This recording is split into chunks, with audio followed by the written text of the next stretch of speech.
aku ingatin dulu lah.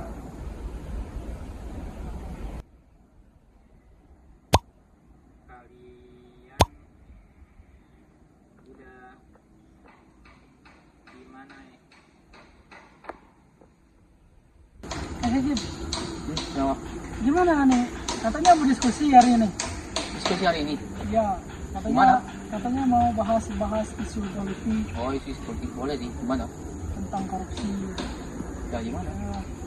Sebenarnya kita nunggu chatan dari grup. Oh, berarti kita nunggu anak-anak belum baca dulu. Ya. BTW, kau udah makan? Ah, belum sih, makanya aku beli roti tadi. Nanti kita makan, Pak. Tadi. Kita makan di Makan Mano. Wah, boleh deh. Aku Boleh. setuju banget. Kenyang makan sana. Wow. Puas banget. Harga murah kan? Nanti, barusan. Sat.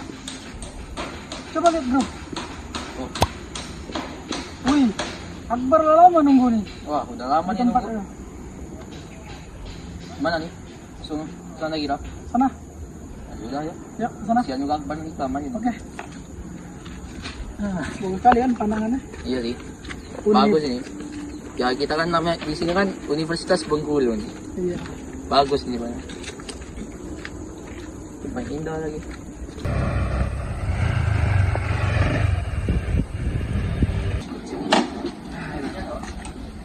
Duh, Eris, Akbarnya ngecek. Apa katanya? Ada info kumpul untuk Oh. bahas. Oh, ya udah ayo ke sana.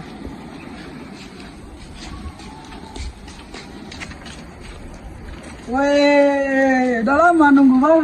Udah nih.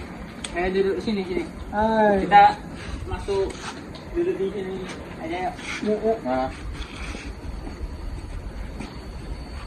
Yang lain mana? belum pada datangnya, mungkin sebentar lagi nyampe. Oh, Lambat ya. Ya. oke. Tadi ada urusan sedikit. Ya, duduk. Duduk di sini. Kawan-kawan. Sepertinya Indonesia nih sedang mengalami kasus yang sangat mengerikan. Apa itu? Apaan? Korupsi sampai triliun. Sampai buat Indonesia ini terpuruk, nak. Karena korupsi apa sih? Korupsi itu didefinisikan sebagai penyalahgunaan uang negara. Jadi menyalahgunakan. Menyalahgunakan. Contohnya kayak kasus PT Timah itu yang sampai 300 triliun. Mengambil uang negara kepentingan pribadi. Nah, ya betul. Sebenarnya korupsi itu masuk ke pelanggaran pasal berapa? Iya ya, pasal berapa ya?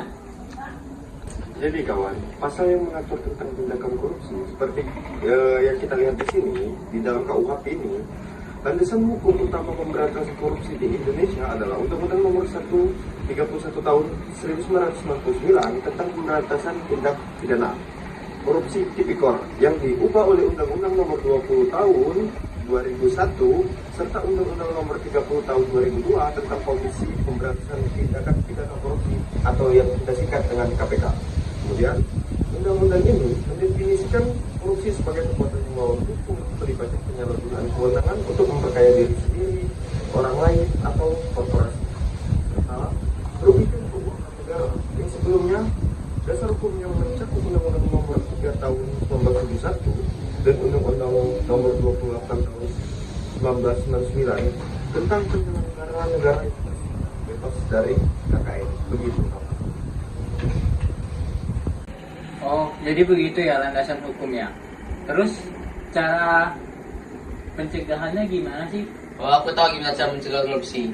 Jadi caranya kayak gini. Pertama itu ada dengan cara memperkuat penegakan hukum, meningkatkan transparansi, pendidikan anti korupsi, peningkatan kesejahteraan pegawai publik, membangun sistem pengawasan yang kuat, dan penggunaan teknologi digital.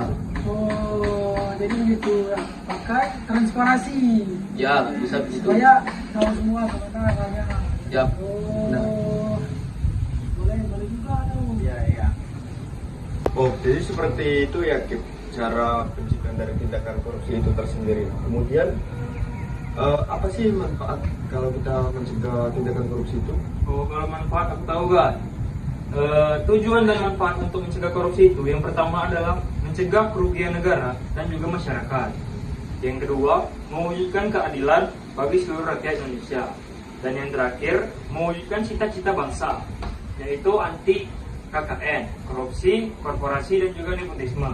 Dan juga manfaat pencegahan korupsi, satu, peningkatan kualitas layanan publik. Yang kedua, peningkatan investasi. Dan yang terakhir, menjaga stabilitas ekonomi. Jadi begitu.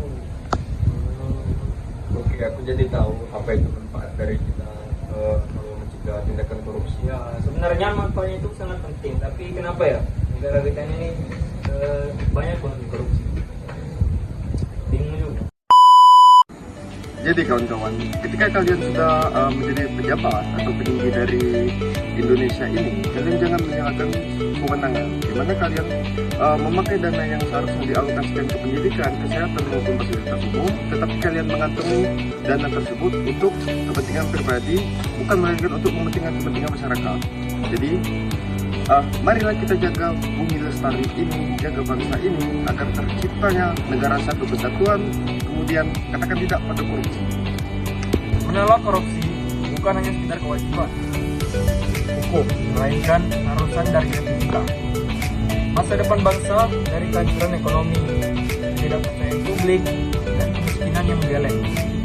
Karena dana yang seharusnya dialokasikan untuk pembangunan infrastruktur, pendidikan, dan juga kesehatan justru menguap ke kantong pejabat yang tidak bertanggung jawab, mengkhianati amanah rakyat yang diberikan. Maka dari itu, ayolah kita sebagai orang yang berpendidikan untuk tidak melakukan korupsi. Jadi untuk masyarakat Indonesia, baik itu pejabat atau siapapun itu, mari kita cegah tindakan korupsi dengan kita. Untuk itu jaga terus Indonesia kita. Korupsi adalah parasit ganas yang menggerogoti batang tubuh negara dari dalam, merusak sendi-sendi hidup bermasyarakat dan mematikan harapan kecil rakyat kecil. Oleh karena itu, mari kita bersama-sama menjadi benteng yang kokoh, menolak segala bentuk sertifikasi, serta memastikan bahwa tidak ada ruang sedikit pun bagi praktik kotor ini berkembang biak di bumi pertiwi. Satu Korupsi merusak ekonomi, memperlebar kemiskinan, dan menghambat pembangunan. Mengkhianati amanah, memicu hinaan duniawi, dan siksa neraka yang abadi. Katakan tidak pada korupsi.